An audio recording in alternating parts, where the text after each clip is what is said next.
여러분 안녕하십니까? 해외 동포 여러분들께서도 안녕하시죠? 김용혜TV의 김용혜입니다. 일본 외국의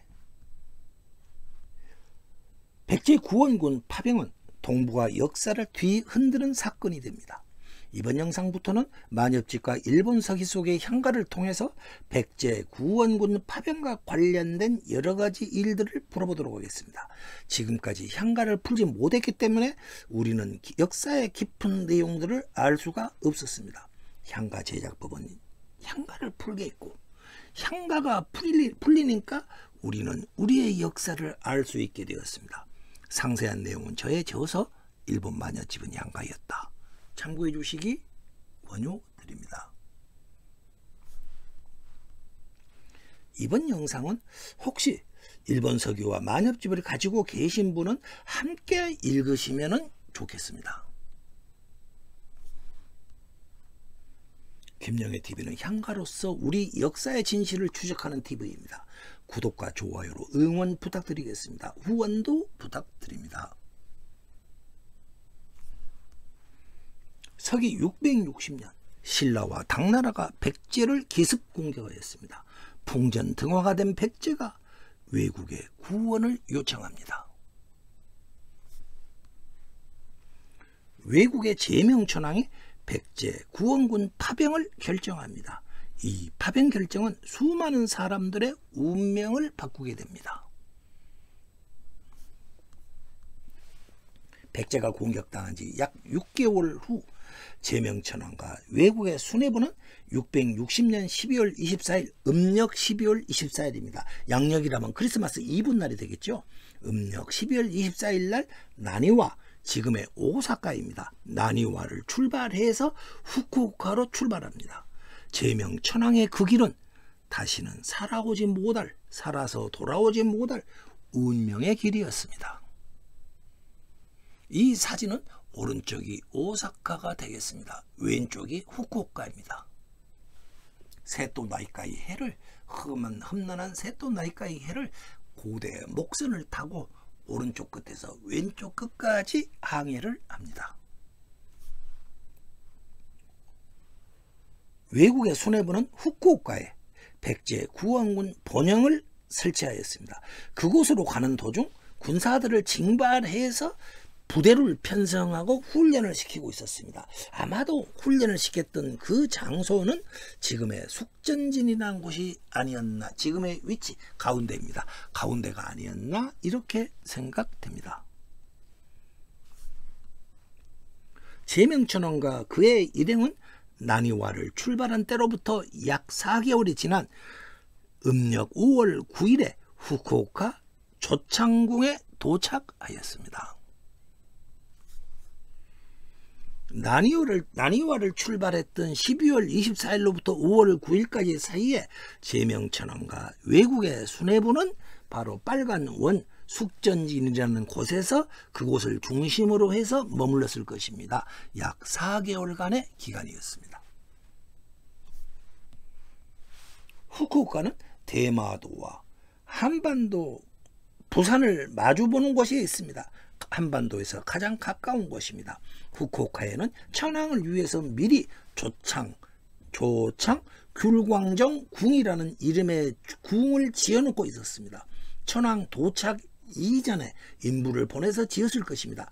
천황이 4개월 동안 바다에 있었던 것은 미리 와도 거처에 마땅한 궁이 없었기 때문일 것입니다. 건설 인부들은 집 짓는 솜씨는 어쨌을지 몰라도 생각은 깊지 않았던 것 같습니다. 궁을 지었던 곳, 그곳이 어떤 곳이었냐? 조창사라는 그 지금으로 말하면 그 빌고 그러는 곳이었던 것으로 보입니다. 조창사는 지금의 일본 신도에 해당할 것 같습니다. 아마도 전쟁이 나기 전에는 한반도와 외국을 다니던 배들이 그 자기들의 안전을 빌던 곳이었을 것입니다. 그리고 인부들은 이곳에 신사니까 나무들이 많았지 않겠습니까? 신목들이. 그곳에 나무들을 몽창 베어가지고 거기다가 궁전도 짓고 건축용 목재로 사용해버렸던 것입니다.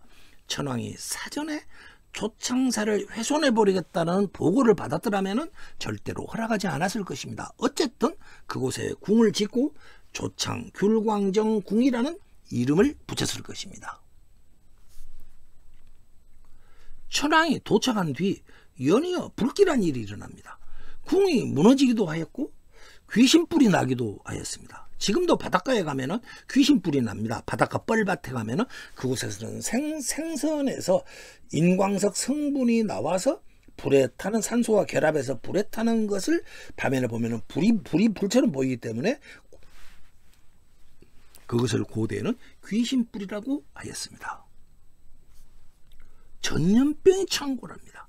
천황의 곁에서 시중을 들던 대산이라는 벼슬 관리와 근시 여러명들이 병으로 죽기까지 하였습니다. 사람들은 이렇게 불길하게 되니까 이것이 불길한 원인이 조창사의 나무를 베어버렸고 조창사의 나무를 베어버렸기 때문에 조창사에 있던 신이 노하여서 이런 일이 일어났을 것이라고 수군댔습니다. 모두가 두려움에 떨었습니다. 천황이 도착한 지 한 달 보름밖에 지나지 않았을 때였습니다. 약 45일 후입니다. 천황이 갑자기 병에 들었습니다. 그리고 며칠 후 엄청난 사건이 일어납니다. 제명천황이 사망하고 말았던 것입니다. 병고도 이런 병고가 없습니다. 이 사진은 지금 현대에 들어와서 그 당시에 후쿠오카 본영이 어디에 있었을까 그것을 찾아가지고 만들어 놓은 기념탑입니다. 만일에 이곳이 맞는다면 바로 이곳에서 제명천황이 사망하였던 것입니다. 현대적 시각으로 바라보면 제명천황의 사망의 원인은 전염병이었을 것입니다. 계절적으로 여름이었지 않습니까? 또 그렇게 멀지 않은 곳에서는 지금 전국에서 징발해 온 파병군들이 집단 생활을 하고 있었습니다. 전염병이 창궐할 충분한 조건을 갖춘 환경입니다. 현대적인 병영에서도 대규모 인원이 집단 생활하고 있는 군에서는 간염병의 위험이 매우 높다고 합니다. 가까이서 천황을 모시던 근시들이 여러 명 죽었다라는 것은 전염병이 돌았다라는 것을 뜻할 것입니다. 천황 가장 가까운 곳에까지 전염병이 스물스물 엄습해 왔던 것입니다. 당시 백제구원군도 틀림없이 대규모 인원이 전염병 감염으로 고통받고 있었을 것입니다. 병사들이 퍼뜨린 전염병이 제명천황을 쓰러뜨린 것입니다. 이곳뿐만이 아니고 틀림없이 그 당시에는 한반도까지도 전염병이 퍼져 있었을 것입니다. 그러니까 당나라와 신라와 백제 모두가 이때 퍼졌던 전염병으로 고통을 겪고 있었을 것입니다. 제명천황은 자신이 일어서지 못한다는 사실을 알고 있었을 것 같습니다. 그녀가 지은 노래가 그 사실을 바로 말하고 있습니다. 만엽집 12번가입니다. 작품의 내용이나 작품 배치 순서로 보아서 제명천황의 작품이 틀림없습니다. 12번가의 내용을 보면은 유작이라 할 것입니다. 천황의 유작이라 할 것입니다. 원문을 보겠습니다. 원문은 이렇습니다. 별로 길지도 않습니다. 그런데 이 구절을 향가 제작법을 모르면 못 푼다라는 것입니다. 1000년 전부터 최근의 연구자들까지 이 구절을 풀어내지 못하고 있습니다. 즉 향가 제작법을 모른다면 1000년 아니라 앞으로 3000년을 더 고생하더라도 결코 풀지 못할 것입니다. 향가 제작법으로 풀어보겠습니다. 이 작품 해석을 놓고 당시 제명천황이 어떤 환경에 놓여 있었는가를 알아야 이 작품을 이해할 수 있었습니다. 제명천황은 지금 백제 출정을 앞두고 사망했던 것입니다. 읽어드리겠습니다. 나는 바라지 황태자가 들과 섬에 사는 백성들을 보살펴주고 대를 이어 조상을 추모하여 나라의 기초를 깊게 하여 주기를. 바닷가에 주둔하고 있는 장수들은 응당 포구에 구슬이 떨어져 깨질지라도 구원군 파견의 계획을 주워 담지 말기를. 가장 핵심 구절이 맨 끝에 있습니다. 폭우에 구슬이 떨어져 깨질지라도 이것은 누구를 말하냐? 제명천왕 자신을 말합니다. 자신이 이곳에서 비록 죽을지라도 구원군 백제 구원군 파병 계획을 취소하지 말기를 없던 것으로 하지 말라. 이렇게 유언을 하고 있는 것입니다. 유작입니다. 현대 일본인들도 우리나라에서도 전문가들은 제명천왕을 매우 중요시합니다.